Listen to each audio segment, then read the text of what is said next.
first of several videos which are going to be taking you through Charles Dickens' novel A Christmas Carol. I'm going to be reading the full text aloud to you, pausing to discuss particularly significant moments within the plot and the structure of the novel, looking at Dickens' presentation of characters and how they are connected to the themes of the text. And I'm also going to be stopping and talking about some particularly significant quotations along the way and helping you to analyse those a little bit. If you've got any questions in particular or you'd like me to focus on anything specific within one of these videos, just get in touch and I will be happy to do that. Okay, so let's make a nice quick start then with Stave 1, Marley's Ghost. So I'm going to read just these first 3 paragraphs and then we will stop and talk about some of the sections here that I have highlighted in yellow.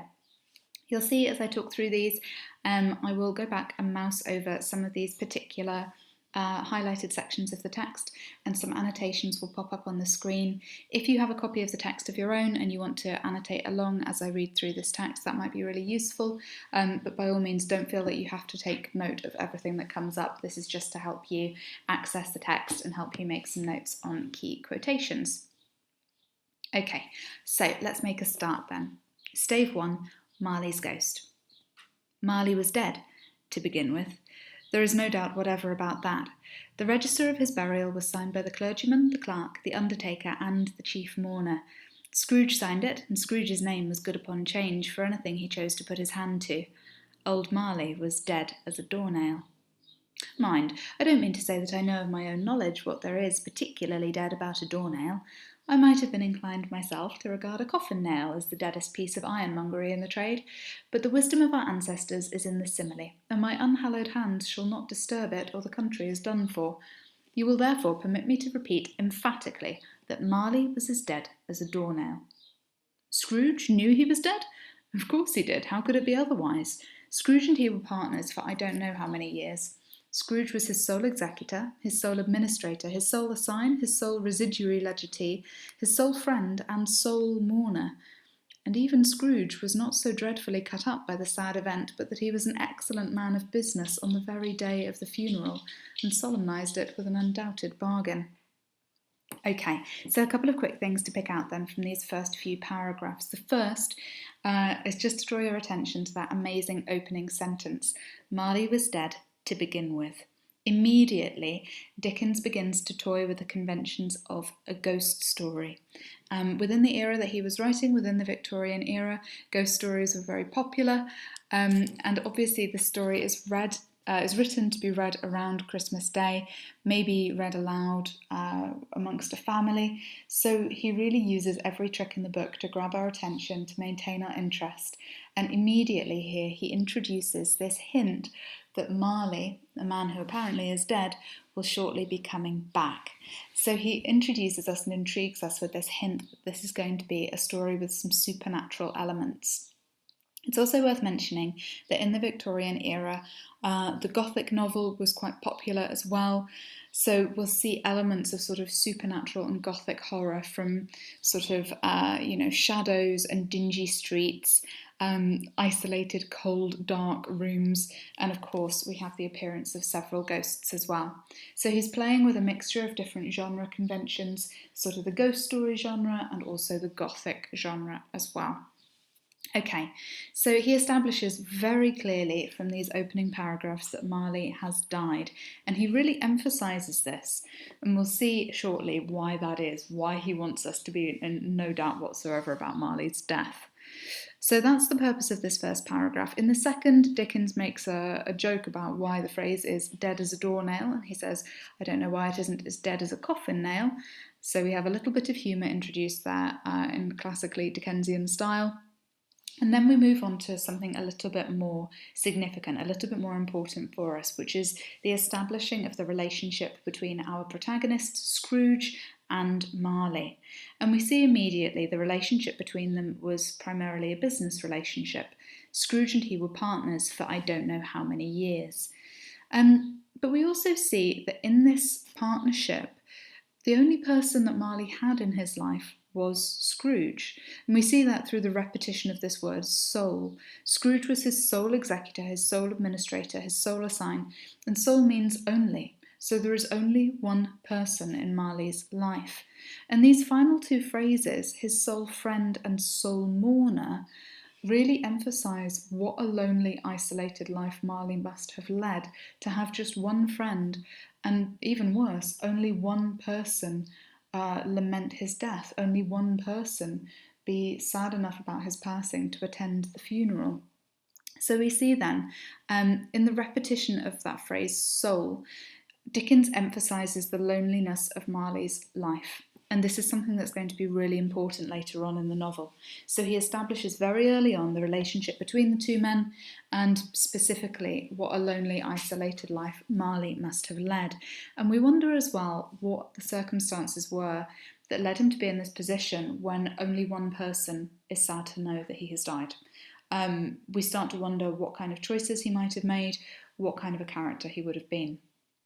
Okay, and then Dickens really twists the knife. Even Scrooge was not so dreadfully cut up by the sad event, so even he wasn't so overcome with grief. He's saying essentially Scrooge wasn't that sad to learn of Marley's death, but that he was an excellent man of business on the very day of the funeral and solemnised it with an undoubted bargain. So here he suggests that Scrooge is so hard-hearted that even on the day of his business partner's funeral, as he's being laid to rest, Scrooge is really counting the pennies. He's thinking about ways to do this cheaply.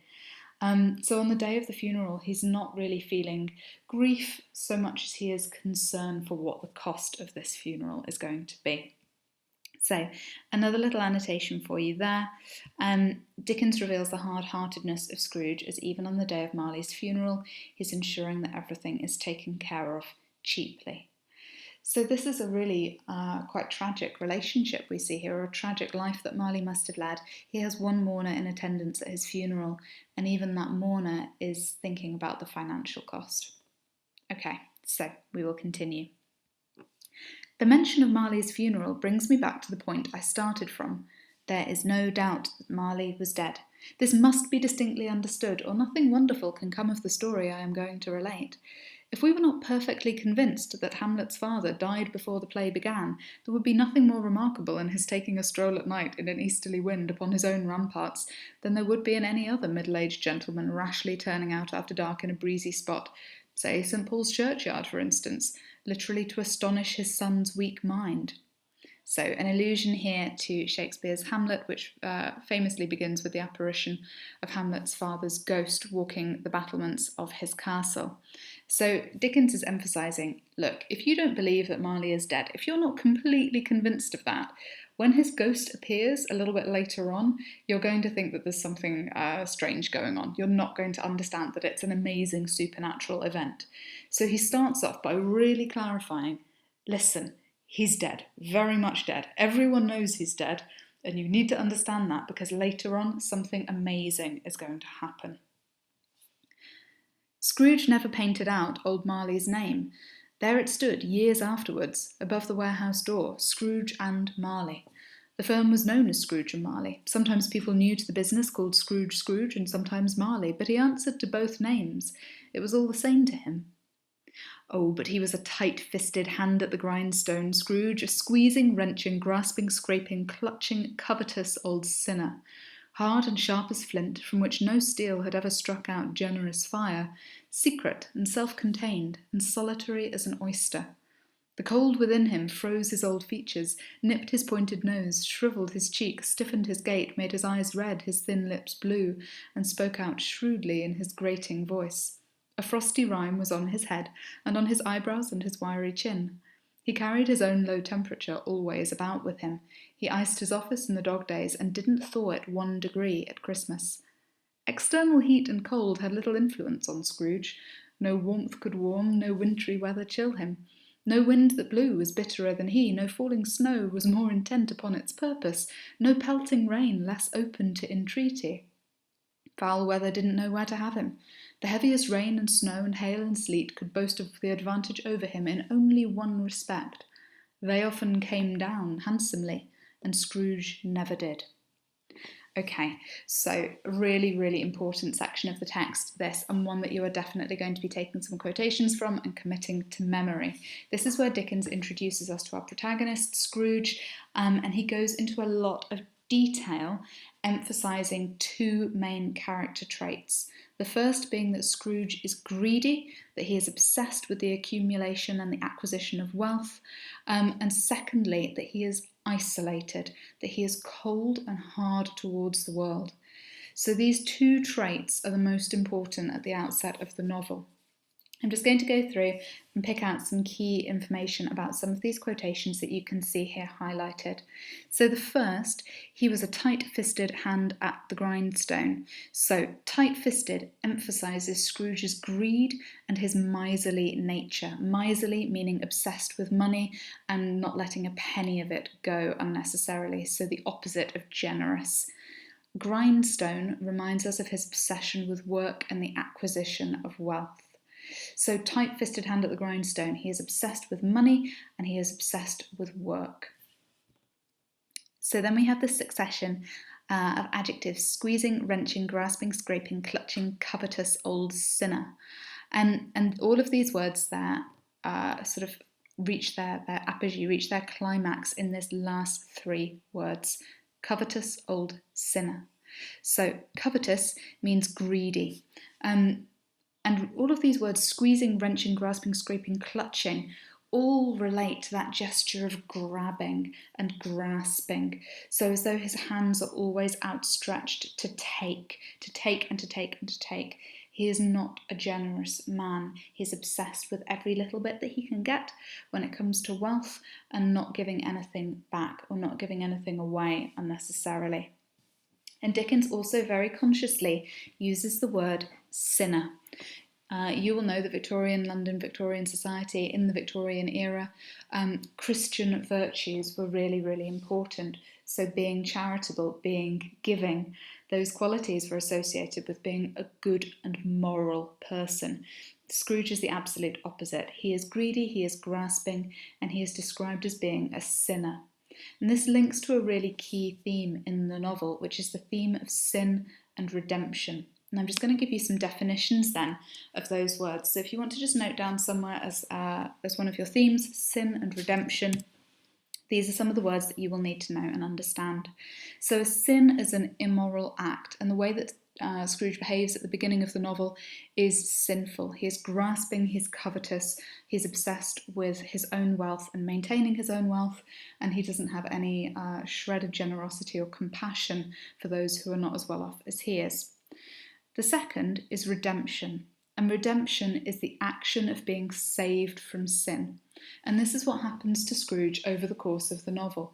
By the end of the novel, he has been redeemed, he's been saved from his wicked ways. So Dickens emphasises Scrooge's cruel and sinful nature at the beginning of the novella in order to show the extent of his transformation by the end. This is the story of his redemption. If at the beginning of the novella Scrooge was generous sometimes, we wouldn't see such a dramatic character transformation. It wouldn't be such a compelling story. But by the way that Dickens characterises him at the beginning as being a man truly obsessed with himself, with his own wealth, with his own situation in life, by the time that he is changed by the end, we can look back and reflect on how far he has come. And it has that quality of being a fairy tale in that way. So, sin and redemption, some really important vocabulary there that you need to understand when you're talking about this novel. Okay, so let's jump back to the text then. So he is described as a covetous old sinner. Furthermore, hard and sharp as flint. I love this simile. Sharp as flint, implying that cruelty, that severity. So he's severe, he has no kindness, no compassion. But Dickens modifies this simile a little bit. He says, from which no steel had ever struck out generous fire. So if you strike a flint on steel, you can spark flames, you can spark fire. But Dickens clarifies there is nothing which could conjure warmth from Scrooge. There's no way of getting this warmth or this fire out of him. So I would just draw your attention to that connection there between warmth and generosity, which we'll see come out again and again throughout the novel. Dickens uses many of these comparisons and juxtaposes throughout the novel ideas of warmth and coldness and kindness and cruelty. We see the warmth of domestic situations, we see warm, beautiful, happy scenes of family life, juxtaposed with the isolation and the coldness of poorer members of society who are living out in the streets. So we see this sort of sense of contrast throughout. So here, in this simile, there is no way of extracting this warmth or this goodness from Scrooge. Secret and self-contained. So we get a sense here of his isolation, and solitary as an oyster. So solitary as an oyster, we have another really beautiful simile here. Solitary revealing Scrooge's loneliness. Like his partner Marley, he's an isolated figure. This is a really lovely simile because while it compares Scrooge to an oyster, we remember that oysters contain pearls within. Within Scrooge, we will learn over the course of the novel that there is the capacity for love and kindness, this pearl of goodness that's concealed within this hard, tough exterior. So inside him is the essence of something good and kind. Okay, so Dickens then goes on and uses a sort of extended series of comparisons talking about Scrooge's coldness. And he says that the cold is within him. It's not a physical coldness, but emotional. And I think here that Dickens is using Scrooge almost as an embodiment of winter. He's harsh, he's cold, he's unforgiving. So he is this wintry figure. And we start to see that Christmas, the most significant winter celebration, is what brings out the warmth and the kindness within him over the course of the novel. So here, he is emotionally, sort of psychologically, he is cold. And you can see in his physical description the way that this cold attitude and sort of cruel way of going about his life sort of affects him physically. The cold within him froze his old features, nipped his pointed nose, shriveled his cheeks, stiffened his gait. So it's almost as though on his face and in the way he moves and in the way he walks, we see the way that this cold, cruel, harsh, solitary lifestyle has affected him. He's described as physically seeming quite closed off with a stiff gait, made his eyes red, his thin lips blue, and spoke out shrewdly in his grating voice. So we see here a really quite an unattractive character sketch, but Dickens is drawing our attention all the time towards this coldness and this sort of cynical attitude towards the world. A frosty rime was on his head, on his eyebrows, and his wiry chin. He carried his own low temperature always about with him. So you've heard of people who, when they walk into a room, they light it up, they have warm personalities. Scrooge has the opposite. No matter where he goes, no matter where he is, he seems cold, and he brings that with him. And he doesn't thaw his temperature 1 degree at Christmas. So even on the happiest, sort of most lovely day within the winter season, Dickens describes Scrooge as being always cold. He doesn't lift, he doesn't soften at Christmas. Now, I really like these next 2 lines. External heat and cold had little influence on Scrooge. No warmth could warm, no wintry weather chill him. And this suggests that he isn't really influenced by the rest of the world. The rest of his environment doesn't affect him. No warmth could warm him, no wintry weather chill him. He simply remains the way that he is. And that shows us how cut off he is from the rest of society. And we have then a succession of comparisons. No wind that blew was bitterer than he, no falling snow was more intent upon its purpose. So he is like a bitter freezing wind. He is like the sort of remorseless falling snow, the harsh relentlessness of pelting rain. And this last few lines, again, is another sort of light-hearted couple of lines from Dickens. Pouring rain, pouring snow, pouring hail, pouring sleet, all of these things are only better than Scrooge in one way, which is that at least when they fall, they come down handsomely. That is, when snow falls, it's generous. There's a lot of snow. Scrooge is never generous. He never gives in the way that heavy snow or heavy rain would. Okay, so let's look then just at this last little section. Nobody ever stopped him in the street to say with gladsome looks, "My dear Scrooge, how are you? When will you come to see me?" Scrooge is an unwanted figure. He's not someone that people are happy to see. He's not someone that people are happy to interact with. So again, we see that isolation. But we also maybe here start to feel just a little bit of pity for Scrooge. We wonder how he has come to be in this situation, how he's come to be so detached from his community. Even the blind men's dogs appeared to know him, and when they saw him coming on, would tug their owners into doorways and up courts, and then would wag their tails as though they said, "No eye at all is better than an evil eye, dark master." So even animals turn away from him. And this shows that his coldness, his harshness, repels people around him. But what did Scrooge care? It was the very thing he liked, to edge his way along the crowded paths of life, warning all human sympathy to keep its distance, was what the knowing ones call nuts to Scrooge. So Scrooge, at the beginning of the novel, appears completely indifferent to the hostility that he evokes in other people. He isn't bothered that people dislike him. It was the very thing he liked. So he apparently enjoys his solitary, isolated lifestyle to edge his way along the crowded paths of life, warning all human sympathy to keep its distance. So this suggests a really cynical attitude to life and a sort of mistrust of his fellow man. And we see here Scrooge rejecting other people and pretending to enjoy a life of solitude, so he doesn't like having others around him. Okay, so that is our introduction to Scrooge. That is the beginning of Stave 1 of A Christmas Carol. And in our next video, we are going to be looking at Scrooge's working environment. So we start to see what his relationships are like with other people, in particular his clerk, Bob Cratchit, and also his nephew, Fred. And we start to see how these relationships are going to be important in the development of his character. Okay, I hope that that's been useful to you. I will keep recording these and keep going through all of these different annotations. If there is anything that you would like me to cover in particular, please just let me know. Okay, thanks very much. Bye-bye for now.